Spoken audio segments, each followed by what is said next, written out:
Hey, so this is my old controller and my new Scuf controller. The old controller is just a standard blue one. When I'm using the shoulder buttons, I always usually use just my index fingers, moving them between the triggers and the actual shoulder buttons. So the rest of three of my fingers are across the actual grips down here.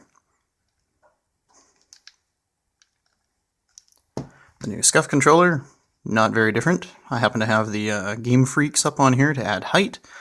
And though the Scuf controller has some options with extendable sort of like joysticks, I'm not really married to a particular height right now, so I didn't want to, get one and then eventually decide that I wanted it to be shorter. So I went with the stock sticks, added the Game Freaks on them. I used to have them over on the normal controller.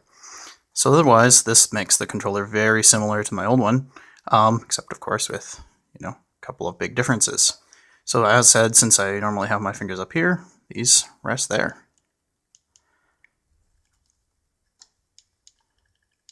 And so far that's proving to be pretty comfy.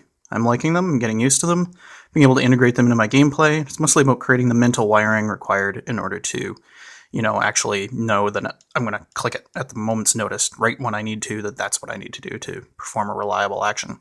Sometimes I catch myself starting to stray over here for additional functions that I don't need to anymore. So I currently have this one bound to crouch, which used to be circle for me. So now I can do a lot of slide shotgunning, use my Twilight Garrison to dash in the air, and soon when I start to practice my Night Stalker, I'll be able to shade step a lot more. Over here, I've been mapping this to the square button so that I can do a lot of, rezzing while shooting people, which is actually something that they don't usually expect. And so far has proven to be pretty good. I got domed a couple of times trying to do it, but more practice and it'll work out even better.